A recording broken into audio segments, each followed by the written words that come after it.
Hey everybody, welcome to another episode of Reviewing Comics with me, your host, Alexander Turbin.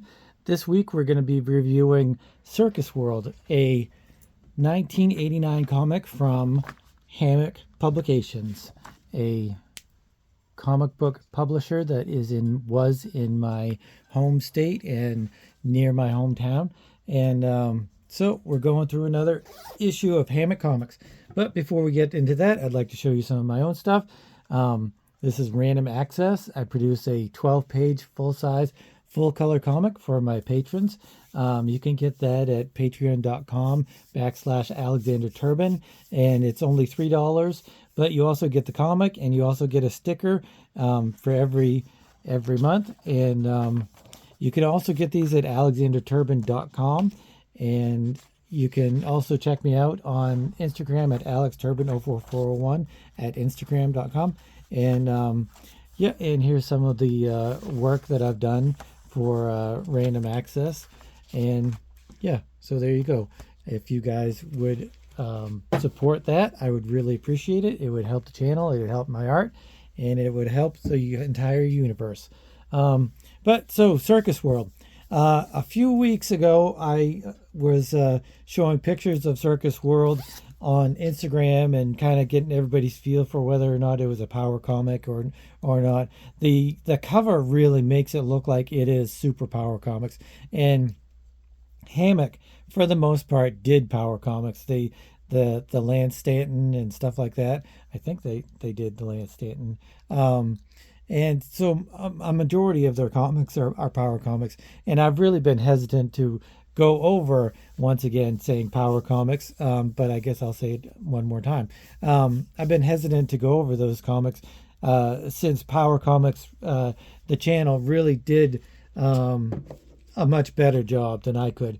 And but I've kind of come to the realization that maybe they're not going to go forward with either reviewing more comics or maybe they're just on a hiatus or something. Who knows what Evan's up to in his Faith's brain of his. But anyway, Circus World. I had never read the book. Still haven't read the book. But so this is an adaptation of either a book or a few books or something like that. But it's very apparent that the creators of this comic, they really appreciate and they love the books, the original story and stuff. They really are putting a lot of their effort and time into it. And so the story is by Barry Longear, but the book is written by Barry Longear, and he won a bunch of awards. But the adaptation is by Jim McNaughton, and he's done most of the Hammac comics that have been out. But the pencils are by Paul Pelletier, and he goes on later to be a really good Marvel and DC comic book artist. You can really see his growth through this book. You can see him growing. But also the inks are by Bob Cram and the letters by Bill Will Jr. The inker, I feel like, maybe doesn't do justice to Paul's pencils. I haven't seen the pencils, so I don't know that for certain. But the inking is certainly not up to par with what I feel like this book does and what it is trying to do. So, but let's get into the story before we get into reviewing the art and the writing and all that stuff. So it starts off, and I didn't know anything about this world, the Circus World. And I remember buying this so many years ago and reading it. And I think I was not impressed by it either way. But after this rereading, I kind of have a few more thoughts. There's basically a traveler, and he stops at a fire, and there's this cloaky looking guy, and you find out that he's a storyteller, and they apparently this whole planet is a bunch of hagglers, and they haggle over information, and they haggle over excuse me, entertainment. They haggle over everything.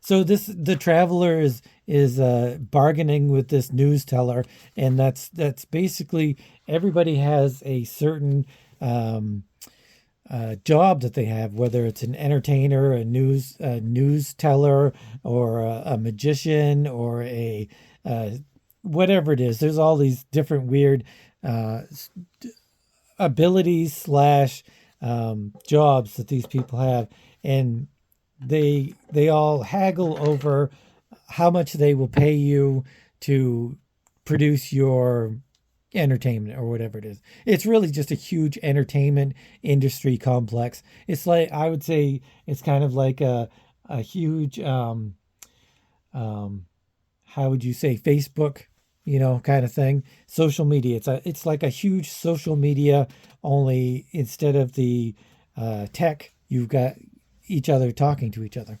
So there's a bunch more people that show up at the fire, and they're trying to figure out how they're gonna be entertained for the night, and they haggle over the storyteller's master, because the first guy was an apprentice, and the master comes and he says that he'll tell them the news, and if they deem it worthy, then they'll pay double. And if they don't think it's really awesome, that they don't have to pay at all, which is kind of a good selling point or a hook for the storyteller. So the storyteller goes on to say his tales, and it's about somebody from another planet, and there's a war going on, and the planet that they're on is going to be attacked, and so he sends the ambassador, I guess the king or emperor or whatever, sends this ambassador to go to this planet and try to figure out what they can do to keep this attack from happening, or to fight off whatever happens. But the ambassador goes, and his ship ends up crashing on another planet, and after they crash, he sells, I don't know what he sells. He sells some stuff that he has to get a small ship that will make it to the planet Mogul. And so he goes to the planet Mogul, and it kind of crashes. So this is where he learns that everything is bartered for by this guy he comes across, and he asks him directions, and the guy just won't give him directions unless he pays for it. So he kind of gets an initiation into the world of the circus world, which is really basically what this is. So then they go back to the tale, or the campfire, and they're entertaining each other by these I don't know, little plays, telling each other what's been happening in their lives or whatever. But then they go back to the original storyteller, and because they're very happy with the story and they want it to continue, and the storyteller eventually tells them how Circus World began. A circus troupe, I guess, crashed on their planet, and they populated the whole planet. So the planet is basically strongmen and magicians and clowns and stuff like that. So it's like everybody has their own way of life based on this clowning troupe's generations of having the clown be their way of life. So they end up by saying that the storyteller, the master storyteller, is his apprentice is actually the ambassador, and the ambassador has learned that that's how they communicate information and news, and he's trying to get the fact that they're going to be attacked to their government, which they don't actually have a government. They have a city, I guess, where they all kind of convene and stuff. So they're trying to perfect their story, which is really news. They'll go to the capital city and explain it to all of the residents, and they are just basically trying to get the news that they're going to be attacked out as fast and best as possibly can. And that's basically just how it ends, with them trying to get to the capital. That ends it. I think that is maybe the prologue to the bigger story, or it's a prologue, or it's just an introduction into Circus World in a whole. I don't know if the Circus World books are anthologies of the writer's own works or whatever. If anybody knows in the comments, let me know, please. I'd like to really kind of figure out what this Circus World really evolves into. But so the next story, yeah, you have some farmers, and one of them was talking badly about this overlord dark magician. So he's talking crap about him, and then he kind of just explodes, which is kind of cool. So then the Dark Overlord shows up, and he's like, "Are you guys going to betray me or talk badly about me as well?" And they beg forgiveness and stuff. So it all ends there. So then you go to another place, and there's this other person, and there's this other girl, and she's trying to become a apprentice to this magician.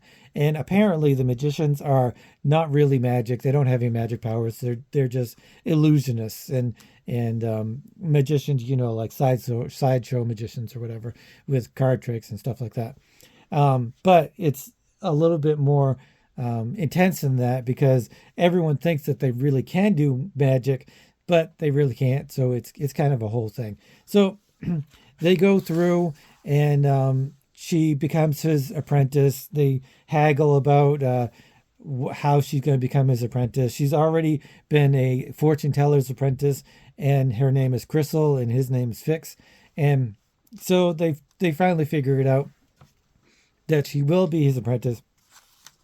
And then this guy comes in, and he wants to hire Fix to stop the dark evil lord, whose name is Rogar, and because it's a word that's spelled both ways, and it's a palindrome. Yeah, there you go. And so he decides to take the offer, and he will go to fight the evil dark lord and get him away from the countryside and the cities, and he will just basically stop the evil.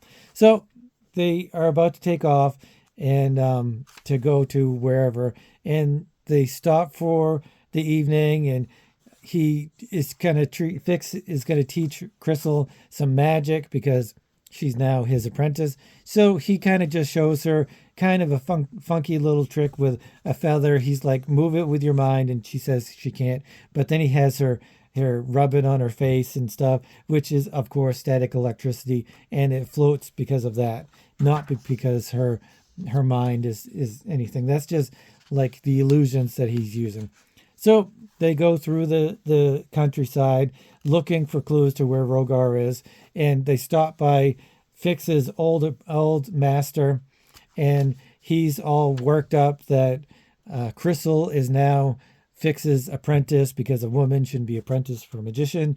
They should be storytellers, I guess, or fortune tellers or anything like that. But so I guess this is like Fix's master's apprentice or caretaker or something, and she tells Crystal that Rogar is actually Fix's brother, and that there are three brothers, and one killed the other one, and so Rogar is back, and he wants to take his revenge, and he wants all the power and stuff like that. So, and then they travel on again, and Fix is telling Crystal that there really isn't magic, that it's kind of made up, and he's trying to clue her into the way the world works. But he's still pretty sneaky dude, and they just kind of leave it like that.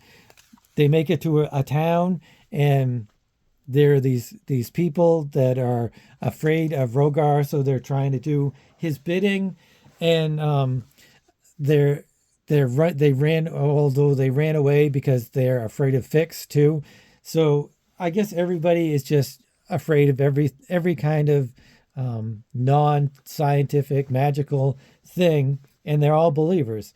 And so Fix just kind of tells them to take off, or they're just not worth it. So Fix and Crystal both leave, and so they end up stopping, and I don't know. It's a little bit confusing as to where they meet these people, but they just kind of meet travelers, and Fix shows Crystal some more illusions, and he gives her some not powder, but incendiary grenades, I guess they are, balls that create fire and illusion and smoke and stuff like that. And she's like, hey, that's how you do a lot of your stuff. And he confirms that. They come across another town, and they've all left. The villagers have all left because they're afraid of Fix. But they meet this other dude who's like a strong man. And he says he's not afraid of Rogar, and he's going to go fight Rogar along with Fix and Crystal. So they decide to go up the mountain and to the next village looking for Rogar. And in his mind, the strong man is really saying, I'm going to kill Fix and Crystal at the top of the mountain. So basically, he charges after them, and he falls off of the cliff, and it's because of Fix's illusions. And Crystal is, of course, very intrigued by that. So in the cart that the strongman was pulling, they find all of these different unique artifacts and stuff. And it's obviously that were for Rogar. Obviously, it's some sort of technological thing, because I don't think there's any kind of real technology on the circus world. I think they're just kind of just like a fiefdom, peasants and warlords and stuff like that kind of world. So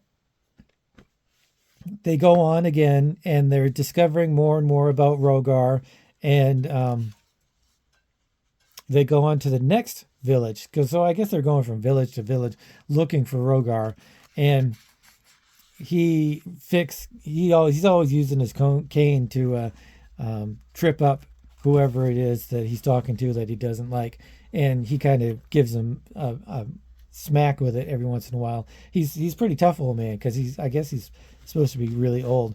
But they figure out where Rogar is. He's actually in a city in the middle of all of this palindrome kind of stuff. And so Fix is going to fight Rogar, and Crystal realizes that he's going to take off in the middle of the night, so she can't be in danger of fighting Rogar. So he takes off, and when she falls asleep, and she decides the only way that she's going to find him is by transporting herself with this fountain. I don't know where she got the idea that the fountain could transport people, but it actually does. It transports her to Rogar, where Rogar is, and apparently it's some sort of alien technology, and Rogar has been using the alien technology to really pretend that he's a dark mage, and so he's going to fight Fix. But before he can fight Fix, Crystal uses some of those, I'm not sure what she does with this, but she maybe slips some of those incendiary balls into his cloak, and so he just kind of burns up.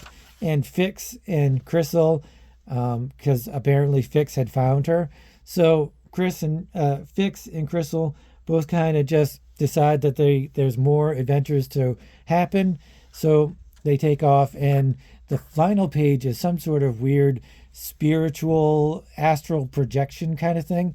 So I'm thinking that there may not be any technology, but there is some sort of spiritual / magical abilities by the people of Mogul. So that's the first issue of Circus World. I'm not sure if there were a second or third. There was supposed to be a second and third issue. I think I'll have to do some research about that. And if anybody has any of the other issues, let me know if they're any good. This is actually kind of a good read. I enjoyed it. I really kind of got into it as I was reading it. At first, I thought there was just going to be so much going on that I wasn't going to enjoy it. But the story kind of drags you in, and even though there are some flaws technically with the book, it's overall it's done pretty okay. There's some bad faux pas as far as I'm concerned, as far as the art goes. Let's delve into the art first, because the writing, as I said before in adaptations, it's really hard to mess up. it is what it is. It's written by somebody that actually is pretty acclaimed and well known and skilled. So unless you take things out of order and add things and take things apart like they do in a lot of movies when they adapt comics or books or whatever, they kind of just screw everything up. But as far as adapting a comic from a book, it's a little bit harder than that because you're actually writing the words of what basically the book was saying. Um, Paul Pelletier, he's an accomplished comic book artist, and he's really pretty good. His inspiration is obviously John Byrne. I mean, his faces are super John Byrne, which there is absolutely nothing wrong with that. It's really a pretty cool look. And but my only problem is that there aren't a lot of blacks. I mean, you're at a fire. There should be a lot more shadows and blacks, and it's nighttime. So you should. I really feel like they missed the mark by adding all of this little detailed shading instead of adding more blacks. I really feel like there could have been more blacks, and I don't know if that's the fault of Paul or the inker or what, but it really kind of misses the mark a little bit. I mean, if it had been black around here, if the figures would have really popped, and it would have, I think, made for a better reading experience. Unfortunately, there's so much work in here. There's so much story in here that they have to cram a lot of panels into each page. And really, for doing that, it's not a bad thing because Paul does a really good job of not having just talking heads. But even though a lot of it is just them talking, he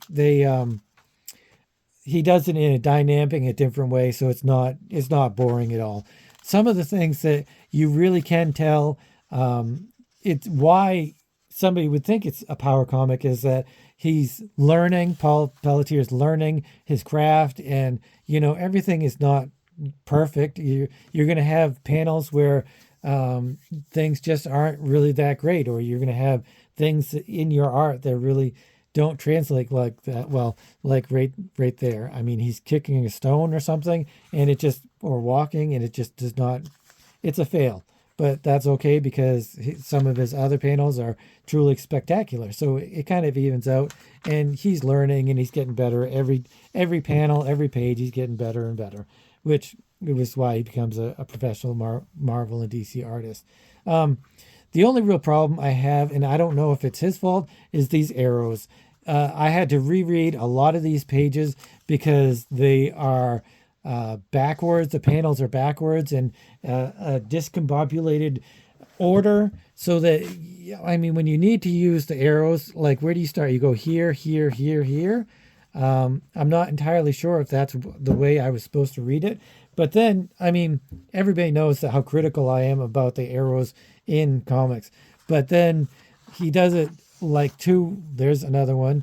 There's like 2 or 3 other times when they do it. You can tell also that in the second story, like I was saying, the use of blacks, I think halfway through or towards the end of the first story, they were like, hey, let's use more blacks and a little bit less of the dense shading. And I think the second story is really actually quite a lot better. And it's the same art team.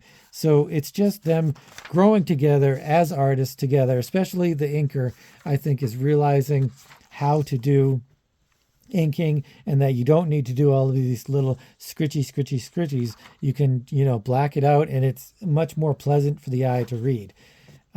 So, I mean, there still is a lot of shading, a lot of hatching, a lot of cross hatching, but it's a little bit better. I also think that his panel work is really a lot better. Gets a lot better. He's got an open area. There's a lot of panel, but it also makes a lot more sense. And even though he uses those arrows a few times, I do get confused a little bit by reading this, but it's not the artist's fault. It's the letterer's fault. The letterer is really probably the biggest downfall for this book. And it's not so much his lettering. His lettering is very clear and succinct, but it's the word balloons. The word balloons and captions are the word balloons go outside of the border of the panels almost throughout the whole book, and there's nothing wrong with that as long as you know where to read. If you don't know where to read, several times I read one word balloon before another, and I when I wasn't supposed to, and I had to go back and reread certain things because the word balloons were outside of the panels. And I don't know if they did that because they wanted to get as much art in the panel in the pages, and they didn't want to intrude on the art, which, you know, that's a delicate balance. But at the same time, the way he does it, it's several times is just not very compelling, not very attractive, and very confusing. So my biggest gripe about this whole book is probably the lettering and how it really trips up the artists. But as I said, also the writing, it's very good. Each character has their own voice, and the plot is really thick, and it's really good. And I really enjoyed it. I really enjoyed the story. I really enjoyed the writing. So I'm going to say the adaptation was a success. If I saw this book somewhere, I would definitely consider picking it up. So as for a grade, the lettering knocks it down probably maybe 2 or 3 points, because it's just kind of it's immersion breaking. Reading a comic book, you should be completely immersed into the story. And if you have to reread something, that incredibly breaks the immersion of the reading experience. So, but Paul's art is very solid. The inking gets better. Each page gets better and better, and I really appreciate that from both of them. I mean, there's certain things, a long neck here, a funky foot there, but everybody does that. His hands are often a little funky wonky looking, but hey, who am I to talk about funky or wonky looking hands or people or whatever? It's very difficult. Like I've said before, creating comics is hard, and they do a very good job of adapting this. And I feel like this is a very hard adaptation to work with, since there's so much differences in the way that the whole society is built and put together, that you really could have been completely lost. Here's a part where the inker really learned how to do some shadowing and some shading and some really nice line work. But anyway, I'm going to give it an 8 because of Paul Pelletier's really good artwork. The cover is very wonky. It almost looks like it's a I'm not gonna diss the cover. A lot of people will probably love the cover, and it's colored pencils, obviously, and I think it's maybe somebody who hasn't worked with a lot of colored pencils and is really just working on their techniques and their stuff like that. But the cover, I feel, is a little weak. But the story and the art in the interiors is really pretty good. So I'm going to give it a 7. I'm going to give it a 7, a solid 7. It's good. It was a fun read, and that's really what's bolstering most of this. And the art is pretty good. But yep, a good solid 7. So if you guys like this kind of content, please consider subscribing and hitting the notification bell. And if you'd like to help me out with my artwork, go to patreon.com/Alexander Turbin or alexanderturbin.com and check out some of my stuff. So thanks again for watching, and I will see you guys next time.